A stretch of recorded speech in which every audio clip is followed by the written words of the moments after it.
Vamos a invitar al abogado Miguel Ángel Soria, que está con nosotros aquí en Latina. Doctor Soria, bienvenido. Buenas noches, le hablamos a esa cámara. Venga un poquito más para acá, acérquese un poquito, ahí se puede ver en la pantalla, le hablamos a esa cámara.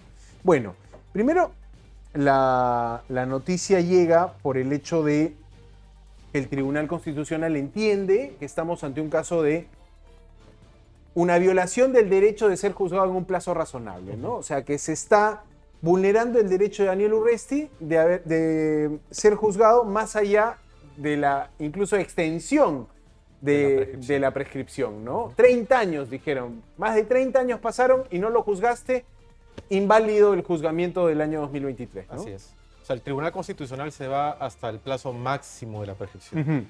Porque de hecho el caso del general Urresti prescribió en el año 2008, al cumplirse 20 años. Pues durante 20 años no se había iniciado ninguna investigación, no había ninguna imputación contra el general Urresti.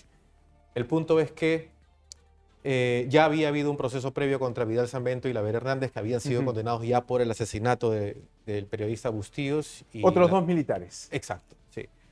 Y bueno, lo que hace el Tribunal Constitucional es, aun cuando haya vencido el plazo de prescripción ordinaria, el Código Penal de 1924 también prevé la prescripción extraordinaria, que hace que se extienda 10 años más. Correcto. Y el Tribunal Constitucional termina concluyendo que incluso en la prescripción extraordinaria, que venció en el año 2018, no había habido todavía ninguna condena. Porque la condena contra el general Urresti se produjo en el año 2023 y se confirmó en el año 2024. Correcto. Entonces, incluso en el plazo más extenso de la prescripción, 30 años, ya había vencido el plazo de la prescripción y no había razón para continuar juzgando. Ahora, lo que entendemos también es que han sido 6 magistrados que se han pronunciado en ese sentido, ¿no? De 7, 6. De 7, Casi 6. unanimidad. Y se ha leído, ¿se entiende cuál fue el punto discordante con el magistrado Monteagudo? Creo que es el Aún que no he tenido oportunidad Ok. de leer el voto del magistrado Monteagudo, pero bueno, él tuvo posiciones muy claras en el... Yo de hecho pensé que él iba a votar a favor del caso del general Urresti,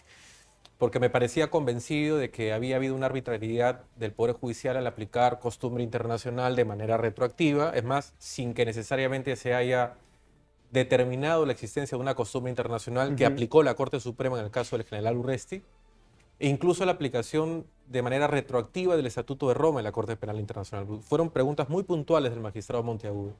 De hecho, por eso yo salí del tribunal bastante satisfecho de la audiencia, porque pensé que él iba a votar a favor del caso del general. Para que nuestra audiencia entienda, cuando usted se refiere al Estatuto de Roma, se refiere a este documento que el Perú suscribe con característica de tratado, de acuerdo Es un internacional. tratado, es un tratado, o sea, es una fuente del derecho internacional, es un tratado, tiene fuerza vinculante para los estados que se adhieren o la ratifican, o se hacen parte en general. Pero, de hecho, el cuestionamiento que yo hice en el Tribunal Constitucional fue que un tratado no es una fuente del derecho penal directamente. Para que un tratado pueda aplicarse en el derecho penal, primero tiene que haber una ley penal que lo autorice. Porque la Fiscalía sustentaba que Urresti tenía que ser juzgado y sentenciado viendo el Estatuto de Roma, diciendo el Perú va a incumplir sus compromisos De hecho, el internacionales, Estatuto ¿no? de Roma fue el fundamento de la Fiscalía en una ampliación de acusación y fue el fundamento de la Tercera Sala Penal Nacional y de la Corte Suprema para mantener vigente la acción penal. Aún cuando en el año 88, que se producen los hechos contra Bustíos y se atribuyen al general Urresti, el Estatuto de Roma ni siquiera existía, ni siquiera se negociaba en Naciones Unidas. Entonces, lo que han hecho finalmente es una barbaridad jurídica de aplicarle un tratado que es cuestionable que se aplique en materia penal. Pero más cuestionable todavía es que se haya aplicado de manera retroactiva. Y en materia penal, lo único que se puede aplicar de manera retroactiva es cuando la norma penal beneficia al reo. Y en este caso no lo beneficiaba, al contrario, lo perjudicaba. Bien, ahora, ¿qué ha tenido que ver o cuál ha sido el rol de la ley 32.107 de prescripción de delitos? De los crímenes de lesa humanidad. Exactamente, entre 1990 o 1980, perdón, y el año 2000, ¿no? La ley que impulsó Fernando Rospigliosi. ¿Qué ha tenido que ver en esta la ley decisión? 32.107. Bueno, nosotros en la demanda nunca invocamos la aplicación de la ley.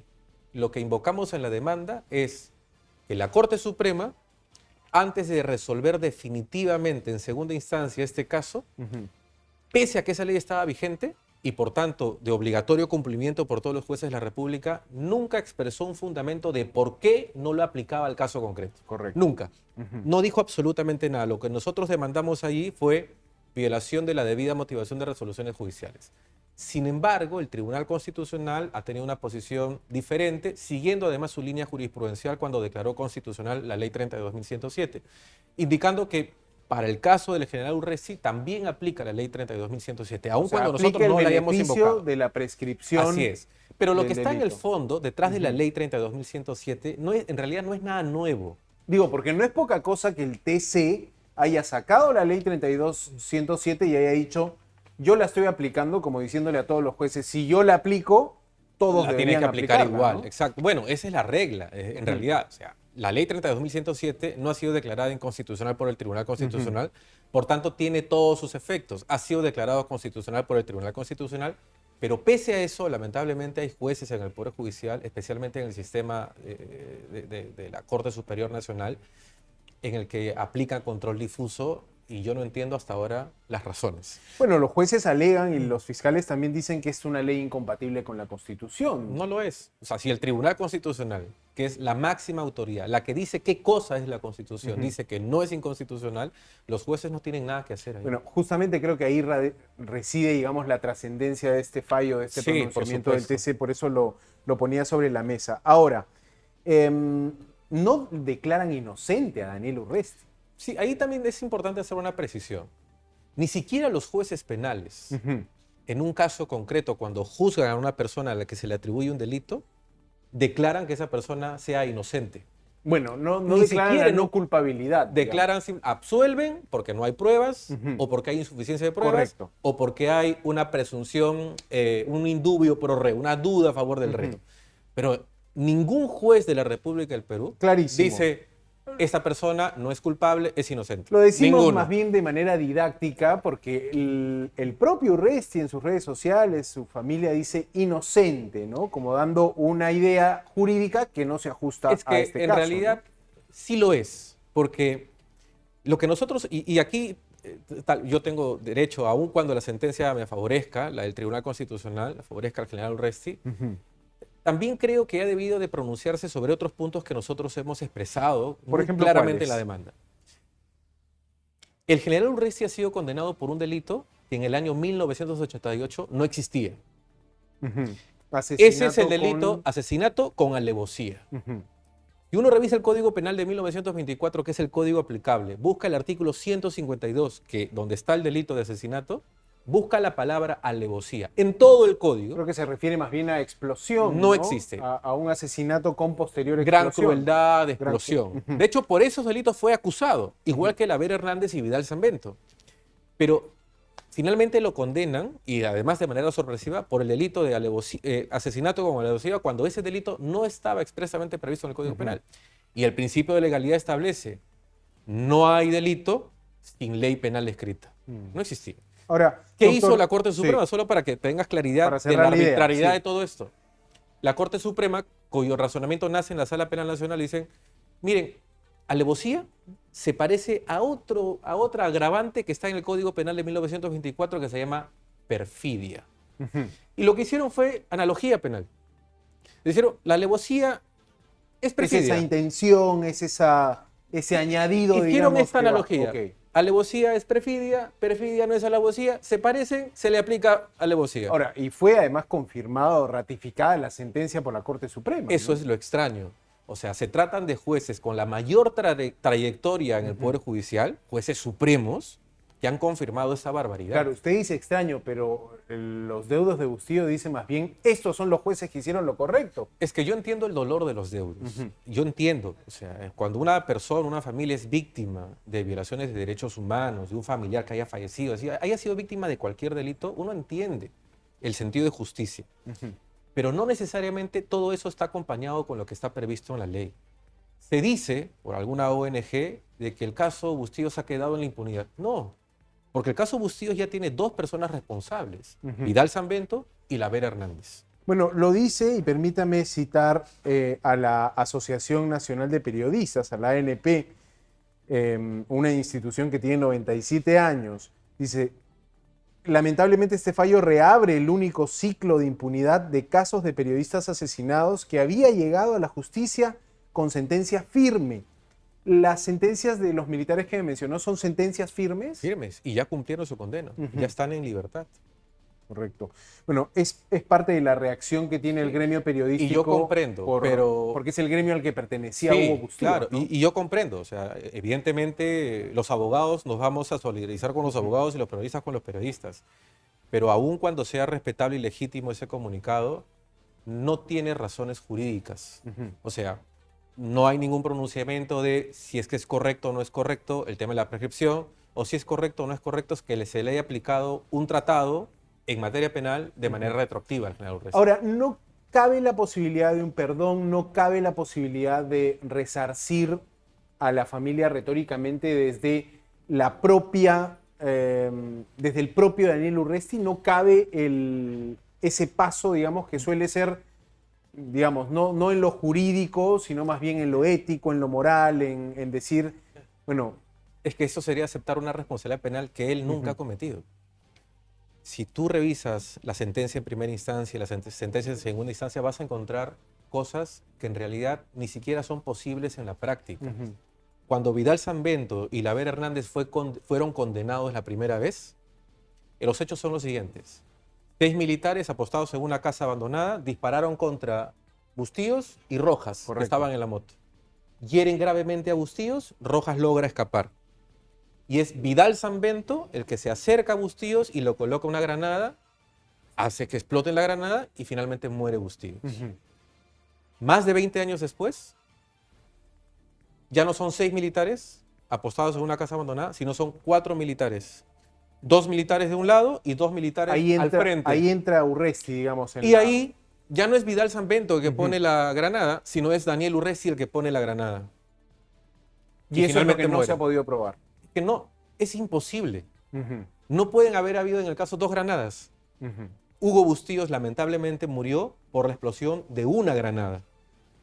Ya el Poder Judicial antes dijo, Vidal Sambento es el que puso la granada. La pregunta es, y eso es lo que no explica el Poder Judicial, ¿por qué más de 20 años después, ahora ya no es Vidal Sambento, sino es Urresti? ¿Por qué creen ustedes que vino este impulso? Esa es la explicación que no existe. Ni siquiera existe. Bueno, ha dicho Urresti que es un tema político, que él está preso por la política. Bueno, es un político que está preso con razones que no se amparan en el derecho. Ahora, para cerrar, quiero abordar la situación del propio Daniel Urresti. Hoy la esposa ha dicho que está muy saludable, pero me pareció contradictorio con que el hecho, más bien, pidió salir de la celda y ser internado en un hospital bajo el concepto de estar mal de salud. Mira, yo he conversado con él hoy día, él está en perfectas condiciones, evidentemente está siguiendo un tratamiento médico. ¿Qué problema tuvo que lo sacó Tiene algunas del penal? enfermedades crónicas, pero la razón por la cual él llegó de manera obligatoria y casi muerto al hospital militar fue porque durante más de 3 meses no podía consumir alimentos, especialmente las proteínas, las rechazaba. Casi muerto lo han sacado al general. Claro, pero ¿cómo se explica que hoy la esposa diga que está muy saludable? Porque está así. O sea, yo he conversado hoy día con el general Urresti. Lo he ido a visitar, he conversado con él sobre su caso, dándole más algunas proyecciones de cuándo va a salir en libertad, pero él está en buenas condiciones, pero siguiendo un tratamiento médico, porque tiene enfermedades crónicas que él está atendiendo, pero recuperándose de este gran... Casi ha muerto el general Urresti. Hemos tenido que ganar un habeas corpus en segunda instancia, que no se ha hecho público. Logramos hacerlo para que él finalmente tenga una atención adecuada. Ahora, ¿el estado de salud de Urresti fue algún argumento para el Tribunal Constitucional? Ninguno. Okay. Solamente lo usamos para decirle al Tribunal Constitucional, tienes que aplicar celeridad. Claro, por la urgencia, digamos. Exacto. Porque finalmente ha sido un proceso que ha tomado poco más de un año, Así ¿no? es. Bien, tiempos cortos para llegar hasta el TC, uno diría, ¿no? Hay lo que pasa es que... procesos de 5 o 6 años. Sí, lo que sucede es que el caso del general Urresti requiere urgencia porque es una persona privada de libertad. Y en todo el sistema de justicia, en Poder Judicial y en el Tribunal Constitucional, los casos de personas privadas de libertad tienen una prioridad. Clarísimo. Y en este caso, el general Urresti además es una persona mayor, tiene casi 80 años, perdón, casi 70 años, y tiene una condición de salud muy delicada. ¿Cuándo podría salir finalmente, doctor? Yo esperaba que fuera el martes. pero hoy día justo estuve en el Tribunal Constitucional, aún el expediente no sale al Poder Judicial, con lo cual el día lunes voy a estar a primera hora para ver de qué Esto manera tiene que podemos ser hacer. notificado al INPE, o Tiene digamos, que ser hay todo notificado al un Poder Judicial procedimiento. y de ahí al INPE. Ajá, Sí. correcto. Y ahí Entonces, esperar la la próxima libertad. semana, pero no en los primeros Yo días creo de que la a más semana. tardar el viernes. Ojalá pueda ser el lunes, martes, Bien. miércoles. Doctor Miguel Ángel Soria, abogado defensor de Daniel Urresti, ha estado con nosotros comentando la sentencia, el fallo del Tribunal Constitucional que pondrá en libertad a Daniel Urresti y que anula la sentencia. Gracias, doctor, por Muchas su tiempo. gracias. Buenas noches. Buenas noches.